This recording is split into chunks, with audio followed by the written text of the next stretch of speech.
dating coach and relationship expert Jennifer Hurwitz, and welcome to Doing Relationships Right. Raw, authentic, and insightful, this podcast is a no bullshit look at all things dating and relationships. The good, the not so good, and the what the hell was that?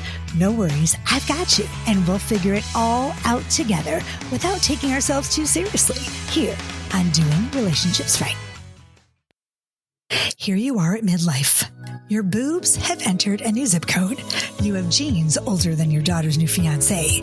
And now you're single again. But is that cause for a crisis? Hell no. It's time to pick yourself up, Buttercup. Whether you're freshly unhitched, just dipping your toesies back into the dating pool, or ready to dive into a new relationship, my new book, Midlife Priceless, a dating coach's guide to finally doing relationships right, has you covered with new dating and relationship advice tailored to meet you wherever you are in your relationship journey. Join me, Jennifer Hurwitz, author of best-selling books, One Happy Divorce and Woulda, Coulda, Shoulda, as I share BS-free tips and laugh out loud personal anecdotes to help set you on the path toward finally doing dating and relationships right. Grab your copy of my new book, Midlife Priceless, at jenniferhurwitz.com. That's jenniferhurwitz.com. Good morning. Good morning. This is Doing Relationships Right. I'm Jennifer Hurwitz, and I'm your host every now and then. I don't know. I'm back. Hi, I'm back. And this is Tuesday. It's Podcast Tuesday. You guys heard, if you're hanging around, you heard my Thursday episode last Thursday on my birthday. I turned 50-ish, and I did my first episode back in a long, long time. I hadn't been back in a long time, and I did it by myself. It was kind of a little teaser. It was a little teaser last week. I said I was having Jim back, and I lied. But he's back. He's back. Jim Healey is back. He's here with me now. Hi, Jim. Hello again. Oh, he's back. It's been a long time. I'm getting a little choked up. Choked up? Yeah. I'm glad you're back. It's been a long time. I'm glad to be back. I'm happy you're here.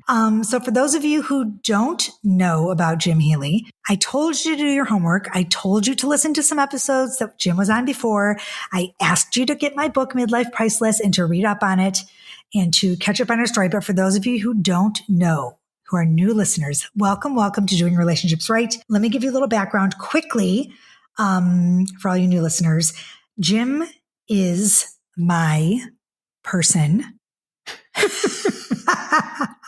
Jim has been on the podcast a number of times since 2017 when the podcast started. In 2017, that's a long time ago, it was Doing Divorce Right. Then it became Doing Relationships Right. And the highest downloads, the most downloaded episodes of all my episodes ever have been with Jim.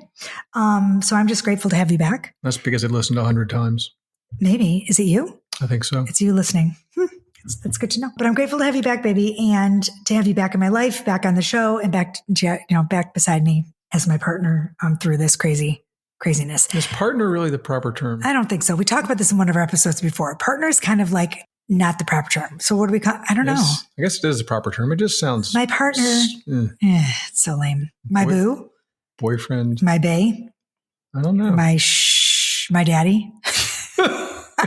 Your kids just vomited, I think. Oh my God, my kids did just vomit. What, you said that the other day in front of Zach, something like, get daddy the garbage bag. It's just so creepy. It's so creepy. I love to say it just to creep you out. It's the best. You creep me out. You creep my kids out. You creep everybody out. I mean, it's just the creepiest. But I can't start this podcast today without saying a little something for Israel. I stand with Israel.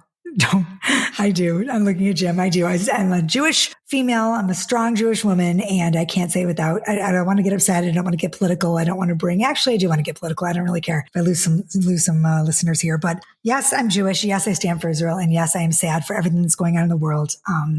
I can barely even turn off the television. I can't get out of bed. I'm very sad. Yeah. So this is Tuesday, and we're recording. Actually, we're recording before my birthday, even. So yeah.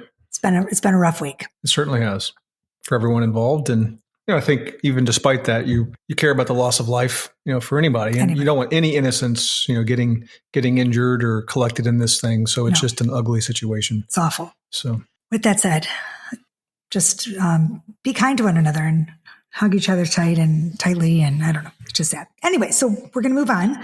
And we're going to talk about, we're going to unpack our story a little bit, and we're going to share with you what happened over the last year. And the reason why we are doing this, and I asked Jim to come on the show, is because I think that, as a coach and doing what I've been doing for the past, 7 years, it's been that long, 3 books, this podcast, being a certified divorce specialist, blah, blah, blah. I think that it was very difficult for me over the past year to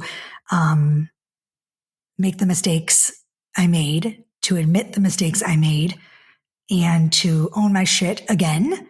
My divorce was really tough on me, to hold myself accountable for the things that I knew that I did wrong in that situation. And I think that both Jim and I, if I can speak for you, I think we both, well, there's a lot of things. I don't think we, let's just start at the beginning. A long time ago in a galaxy far away. I think that in my episode by myself, like last week, I think if you want to go back and listen, you can get some of my take on it. But I'm just going to ask Jim a couple questions. Like, first of all, I'll start with you. But I think that we had different versions of our breakup last May. Mm-hmm. First of all, I felt like it was last May, and you definitely think it was June. It was June 6th. Oh, it was June 6th. Yes. Wow. Look at that. So first of all, I thought we were broken up before we were. In my head. I've been there before. Yeah. Sadly. Yeah. And we have, I think many men experience that. Like the wives are done or the girlfriend's done. Yeah. And then she finally has the courage to say whatever. And then you're like, oh my God, where did this come from? You're like, what do you mean you're leaving? I think many men fall in that boat. I think you're right. And I think that I had worked it out in my head, and I was seeing a therapist, and I was talking to her about breaking up. I had talked to my family about breaking up. And I think you'd pretty much gotten a billboard about breaking up. I mean, practically everyone but me knew, I think. I'm sorry for that. Well, thank you for that. Yeah. I mean, everybody knew but you. And I feel like, and part of that's just my own kind of stupidity or I don't think you're stupid. Ignorance. I guess just ignorance is probably a better term. Well, I think you were avoiding. Yeah, totally. Yep, I certainly was. Can I call you an avoidant? Oh, I definitely have an avoidant attachment style. And I have an anxious one. Yes. And we go together. Like glue and glitter. Like peanut butter and jelly. Yes. You're the chocolate and peanut butter. Reese's for the win. You're the pumpkin to my spice. Yes. I mean, that's it. We definitely, and I think that is the most common attachment style. In fact, it is the most common attachment style. So, interaction, you mean? Between the two. Oh, sorry. Yes. The most common relationship that happens is avoidant and anxious. And we love each other. We definitely link up and frequently. So those styles. We broke up a lot. I think we. Yeah. I think I cried wolf a lot during our relationship. Sure. Yeah, I would agree. And I think that as an anxious person, anxious attachment style, whatever, we do that. We tend to do that. We tend to break up to see how much you care. Yep. We're like, I'm going to break up with him today, see if he really wants me, instead of, because you don't use your words as much as I would like you to. So I needed to see. Sure. Right. So, and we've been working on this. We're in therapy. Yep. Which I'm really proud of you, Jim. Yep.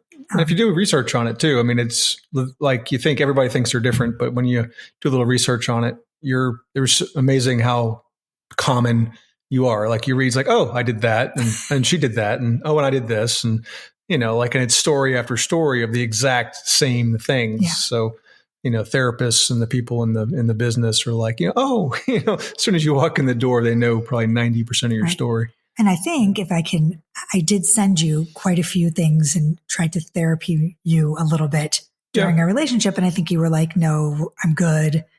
I was definitely avoidant about that, which is also a part of being an avoidant attachment style, is that we will, the very last straw, we will engage, some type of outside help or whatever. Like it's just who we are as people. And, if you read up on that attachment style, it's like the last thing we do is accept any help. Right. And I was basically threatening, saying, look, if we don't go to therapy, I'm out. And I think, and we need something terrible to happen for us to make that most of us need something terrible to happen for us to make that jump. And I think the terrible thing was me breaking up with you. And I don't think you ever believed I was going to do it for real, because I cried wolf so many times.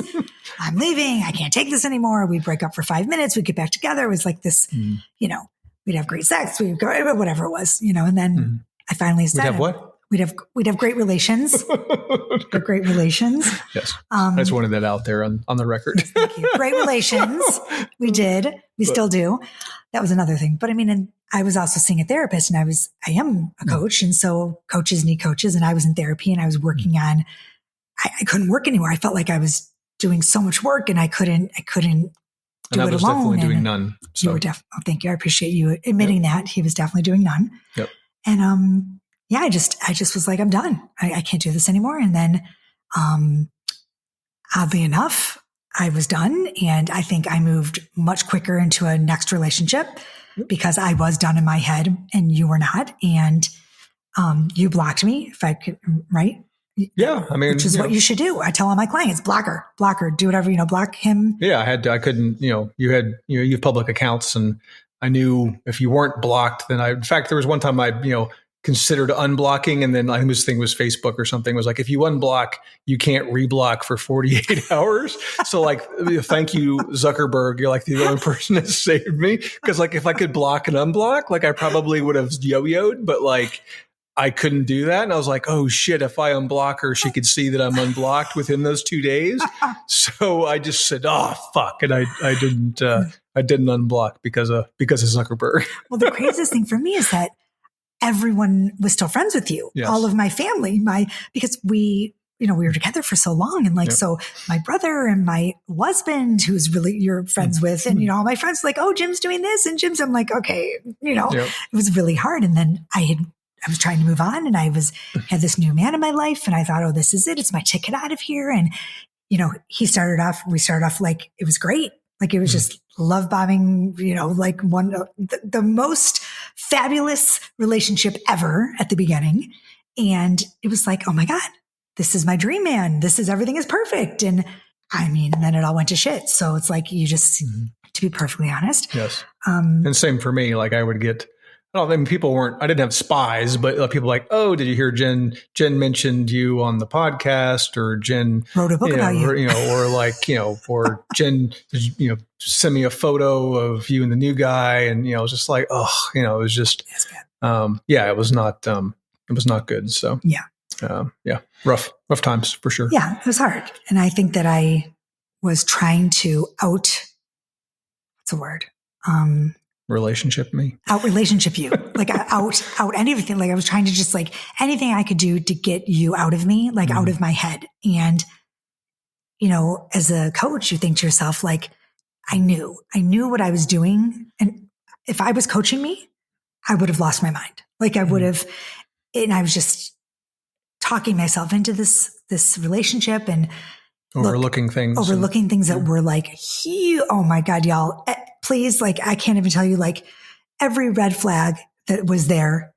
And even my girlfriends and other coaches and that were like, Jennifer, this is, and I'm like, oh no, it's beige or it's pink. And, and I just was just it's embarrassing. And it was really hard for me. Sure. But yeah, so then I just kept going, and I wrote another book, and then, I was masking everything, my emotions, my feelings. I was just digging into something else, whether it was writing or producing a book or having a party or, it was crazy. So I think that's pretty common. So Jim, yes. What did you, I'm going to ask you some questions over the last year. Like what did you do? What was you met someone, obviously. Yeah. I mean, I was in, I couldn't sleep. Clearly had no problem eating, but I couldn't sleep. No, you lost a lot of weight. I lost some, but anyway, it's a journey, but, I just, that's kind of what drove me, one of the things that drove me to seek some therapy and stuff was, I just wasn't sleeping. And I was like, dude, if I don't start talking to a professional about this, I'm going to lose my mind. So I started seeing a therapist who was great, and did some research and listened to some podcasts and read some books. And, there you go. It's just in black and white reading, it's like, oh, that was me. And, the exact worst things that you could say an avoidant can say to an anxious person. Like I said, it was like exact. I was like, oh my God, I said those exact words to Jen. To Jen. I said those exact words to Jen, and they're in a book. And it's like, so that means there must be, hundreds of other avoidants that said those exact words to their anxious. But I had said that to you, right? Like millions of times, like, Jim, you cannot say that to me. Yes, of course. But in one ear out the other. Yes, so. but like, anyway, it was. But thank you for. Yeah. It's like, so I did that. And then, for several months. And then, I was like, dude, she's not coming back. Like, you need to move on with your life. I mean, that's, you're not getting any younger, and, let's see. And we didn't talk. Let's see not, basically never, mm-hmm. I mean, you maybe when my dad passed and stuff, but that was about it. So anyway, it was just, I just was like, I better, get down the road here because she's not coming back. And, I told friends you were never coming back, and we were 100% done. And, now here I am. And by the way, as a coach, I'm like, you never get back together with your ex. Yeah. And I'm watching all this stuff and I'm thinking, as my life is unraveling, and I'm like, I'm just like, in my head, I'm like, everything about this relationship that I was in was so the opposite of the healthy parts ish. Of, well, ish, but, and I kept thinking, God, if only I could get like, meld, like the good parts of my relationship with Jim. If I could if he would only work on X, Y, or Z, right? And he would, if he went to therapy and this, blah, blah. Well, meanwhile, as this is all happening, jump forward, I end up, I went, you all know, you follow me. I went to Palm Desert with this person, and we created this fake bullshit life that was like, just like, oh, for fuck's sake, you couldn't even imagine as I'm sharing it. And I had to get out of there. I was like, this is not me. This is not who I am. This is not, I'm being silenced. I can't voice. I didn't feel like I was being authentic. I stopped podcasting. I just turned inward, and I was like, it was bad. All of it was bad. And so when I got home, we ended things, and I just remember being like, you know what? It just felt wrong. Everything felt wrong. And when I connected back with you, we touched base, and then you had told me, like, I was in therapy for a year, and I blah, blah, blah. I'm like, oh my God. Like, I only wanted, like, it's only exactly what I was. You were pretty pissed. I was pissed. I was like, what do you mean you went to therapy for a year? What do you mean you did X, Y, or Z? Like the way you had evolved in a year and the work that you did, Jim, like, so proud of you. Like, thank you. Yeah. I mean, you just really did such a, yeah, it's really worth it. I mean, if you're listening to this and you're a guy and you think you don't need help, I think anybody could benefit from some level of, therapy. And if your spouse or girlfriend or boyfriend or whatever is asking for it, I mean, if you care about that person, I think it's well within your, you really need to go out and listen to them and consider, having couples therapy or having solo therapy if, it's tough to admit that you've got, that you're not perfect, or that you've got, or you say, oh, I'm not perfect, but I X, Y, and Z, which was what I always said. And I think you need to own it, and it's okay to get, to talk to someone, and it's going to make you a better human. And that's what I said to my therapist. I was like, she's like, why are you here? I was like, I just want to be a better human because, I haven't been doing things the right way. And I just need to work on me. So that's what I did. Yeah, you did. And even talking to you that one night that we had drinks, and I had no intention, you had a girlfriend, and we both were like, this is not going anywhere. Like we knew, like, I wasn't planning on getting back together with you. You weren't either. We both knew that, like, it was over, but I just couldn't believe the person that you had, like, you were just so mature. And, and then when we finally decided, like, we were going to try this, and we both said we wanted to go to couples therapy, like, that was like part of the deal. Like, we were not getting back together if we weren't going to put the work in. Sure. And we started Gottman therapy, which is all about, like, transforming conflict into connection, which, if anybody's out there right now and they're thinking about doing couples therapy, I think Imago therapy and Gottman are two types of therapy that are really just profoundly like life-changing. Basically it just helps you fix the way you fight. And I think that we needed to fix the way that fight. Yeah. I mean, right. Yeah. Don't you think? Oh yeah, totally. I mean, don't you think we are so different now than we were? Yes. Yeah. I think it's crazy, right? We interact, when we get triggered, we interact far better now than we did. And we recognize, old patterns or things that could be going off the rails, and we try to redirect that before it happens. I mean, even our podcast right now, like I think if you listen to earlier podcasts, we even like, I mean, I was like, people said I was emasculating or that I was like over the top and I was nasty. I'm like, I just can't even, that even hurt me. Like I felt like, oh my God, was I really that way? And I felt like I was just kidding, but clearly people thought that I was mean. So that hurt my heart, So, I did work too. I was still seeing a therapist, and I recently was also I was in so much therapy, I couldn't do any more therapy, I want to thank, Dr. Terry Mack, if you guys know who she is, she's amazing. I worked with her and Susie Kamen and all these great people. So it's just super important, I think, also that we recognize like how much work we did. And I just appreciate you. Oh, thank you. You're welcome.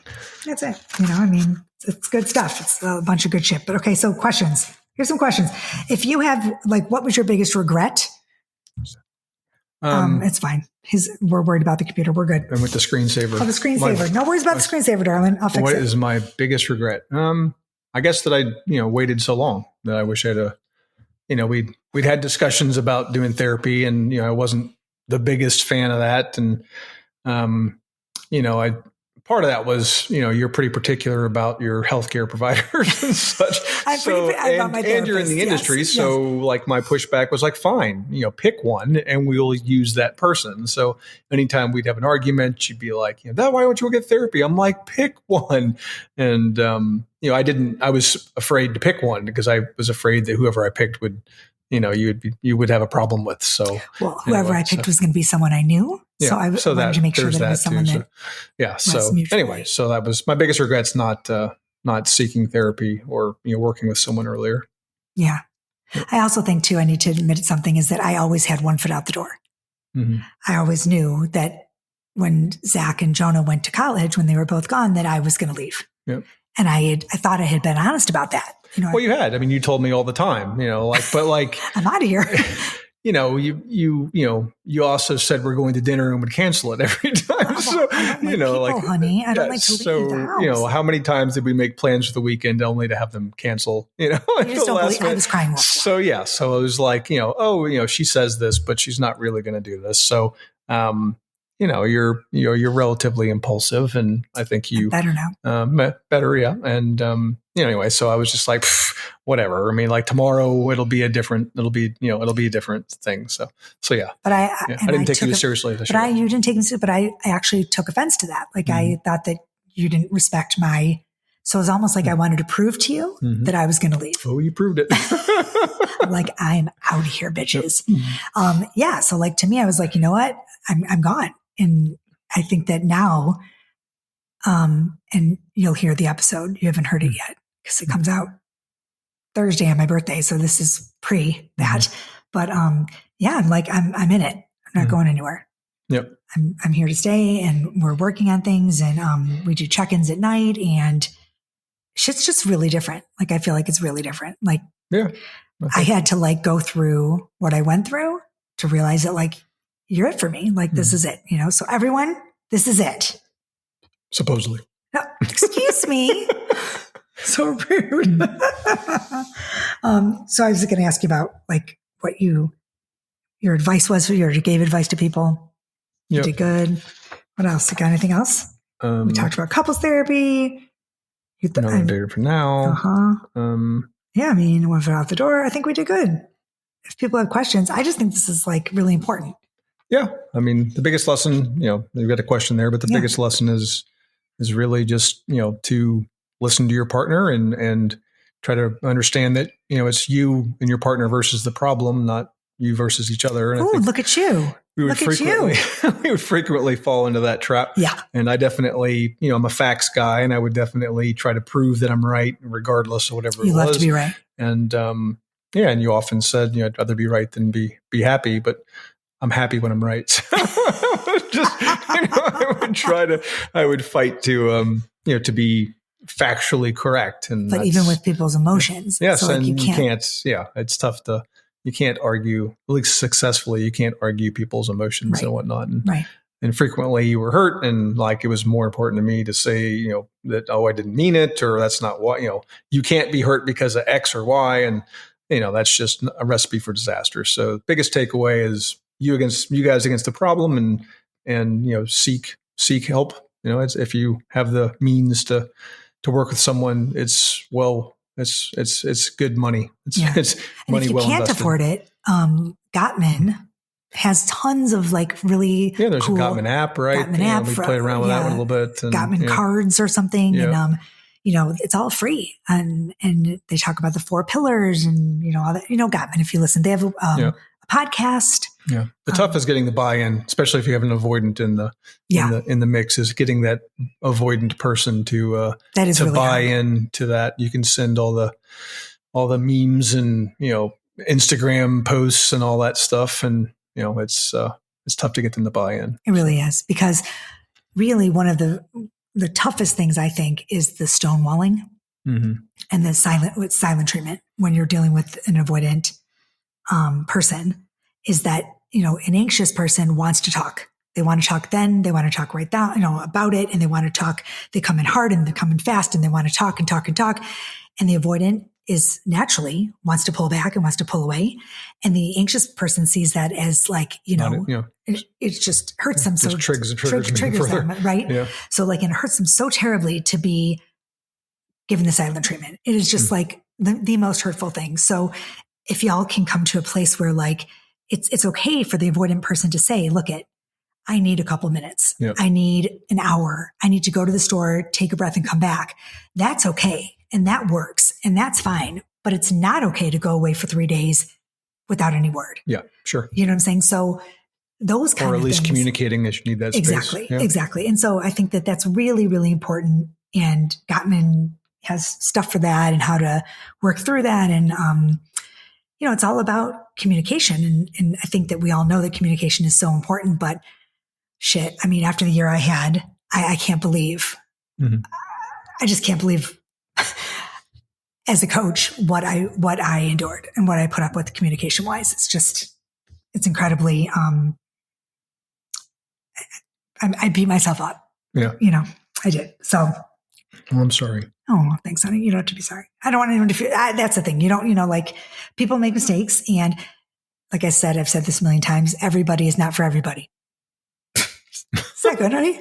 Every person you're saying, there's a person, I don't know if there's a person for everybody. Does that make sense? There's a lid for every pot. I don't think so.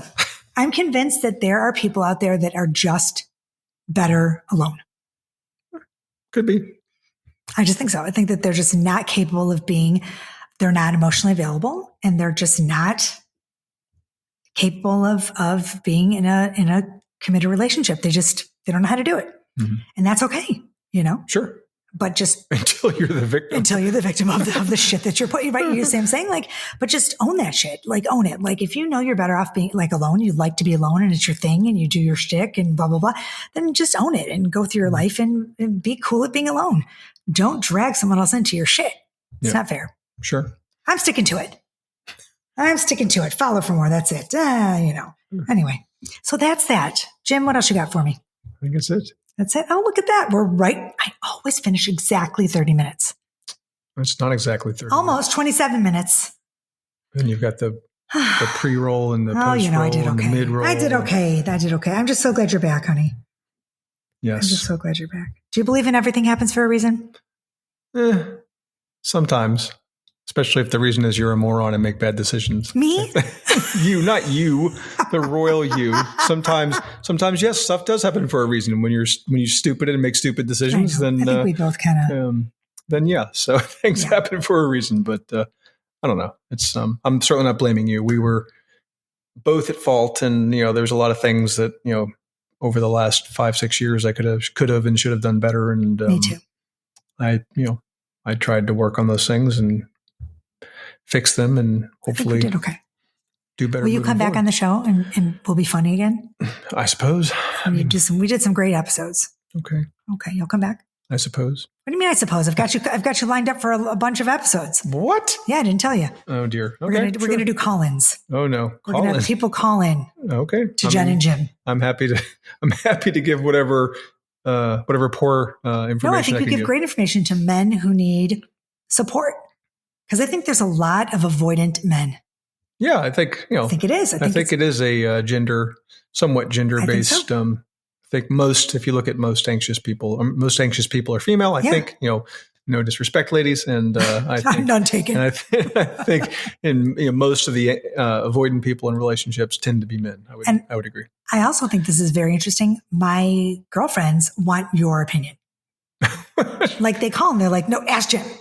Ask Jim right now. No. Just tell me to do this. Tell him what happened, and then ask Jim. Give the guy's perspective. So, like, really, ladies, this is good stuff, because I really do think you have a different perspective than most men, because I think when you're hurt, like deeply hurt, mm-hmm. like, you had a rough year. Oh yeah, absolutely. We both did. We had a rough year, and absolutely. I think it's. And I tried to move on, and wasn't. I'm glad you didn't, honey. I'm glad you didn't. I was so scared when you said you had a girlfriend. I'm like, I'm never going to get him back. Well, I mean, I know. Snooze, you lose. Oh man, you were tough on me too. I was nervous. But thanks to my husband, Mark, who stayed your friend. That was great. The first time I saw him, he's like, "Bring it in." He gave me a big hug and stuff. He was just happy I was back. So thank you, husband, for that, and your kids for being. No, how about cool. this? I told him. I said, "I'm like, no, I'm still in love with Jim. I know I am." Jennifer, whatever you do not tell him. You've done enough to that boy, that poor man. Leave him alone. I'm like, no, I love him. I still love him. I'm so pathetic. Anyway, honey, I'm glad. There we go. I think we're over 30 now. We're over 30. We did it. Ta-da! Okay, y'all. Here's what I'm going to say to you today. Be happy. Be happy. Find happiness. What else, Jim? Be kind to one another. Yes. I don't know. Just find something to do that brings you joy, and I don't know. Just turn off the television. Turn off the news. Turn off the news. It's just, it's a lot of sadness there. It's a lot of sadness. And happy birthday. Thank you, baby. Thank you. We're going to have a good trip. Hopefully.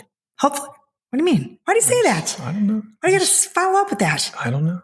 Fingers crossed. What are you getting me for my birthday? That's a surprise. I'm getting you a surprise. A surprise. Oh, because next episode, maybe I can tell everybody. Are we getting engaged? No. I love you, baby. I love you too. Okay, everybody. That's it for today. Thank you. And make sure that you, do something fun today. And I said that already. And I don't know. That's it. I got nothing for you. That's it. Peace, love. And truth. That's it. Talk to you soon. Hey, thanks for listening to Doing Relationships Right.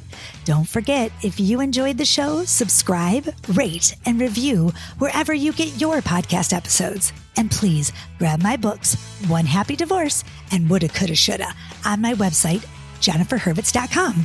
And look out for my new book, all about doing dating right, coming soon. As usual, thanks for listening. See you next week. Peace, love, and truth.